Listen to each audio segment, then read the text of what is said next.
Only Congress can prevent the payroll tax from going up next year, but there are some things that we can do without Congress to help make sure that hard work pays off, and that's why we're here today.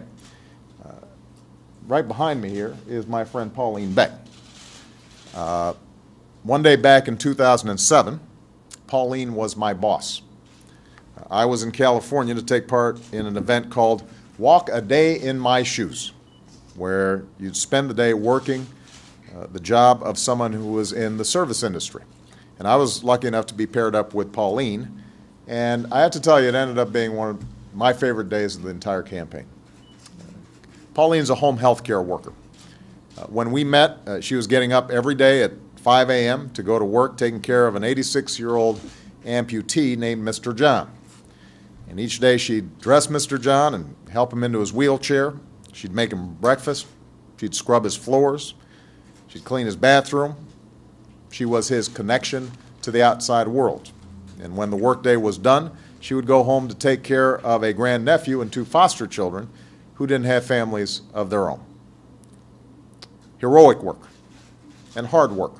That's what Pauline was all about. Now, each of the folks who are here today has a story like Pauline's. They represent nearly 1.8 million home care workers across the country. Hard-working professionals, mostly women, who work around the clock so that folks who need help, including many of our family members, can live independently in their own home.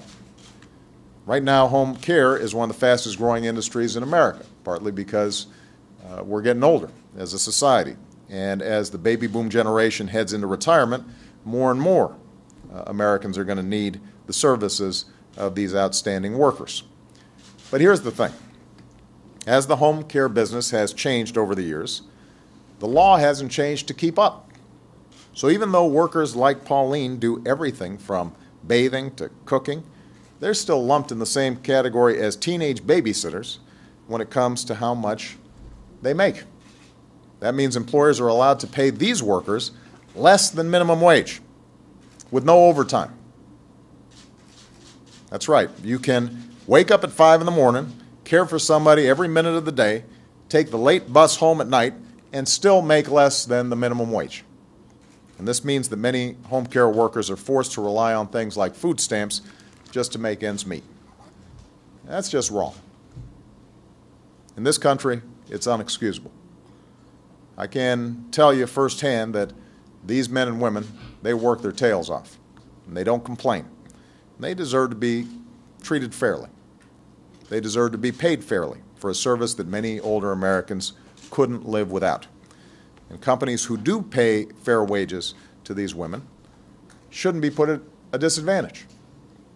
Now, 4 years ago, a home care worker named Evelyn Koch took her case all the way up to the Supreme Court. And Evelyn was working up to 70 hours a week with no overtime pay. But the court ruled against her, saying that to change the law would require action from Congress or the Department of Labor.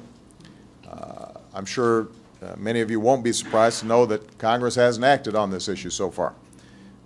Today, I will. Today, we're guaranteeing home care workers minimum wage and overtime pay protection. And that's thanks to the hard work of my Secretary of Labor, Hilda Solis. We are going to make sure that over 1 million men and women in one of the fastest growing professions in the country don't slip through the cracks. We're going to make sure that companies who do right by their workers aren't undercut by companies who don't. We're going to do what's fair, and we're going to do what's right. Now, Evelyn Koch didn't live to see this day, but the truth is Americans like Evelyn and Pauline and the rest of the workers who are here today, they're one of the reasons that I ran for president. They work hard. They play by the rules. In exchange, they just want to see that their hard work and their responsibility is rewarded. It's that simple. Americans all deserve a fair shake and a fair shot. And as long as I have the honor of serving as president, I'm going to do everything in my power to make sure that those very modest expectations are fulfilled. I'm going to make sure that they are treated right. I'm going to make sure that every American is treated fairly. Thanks very much, everybody.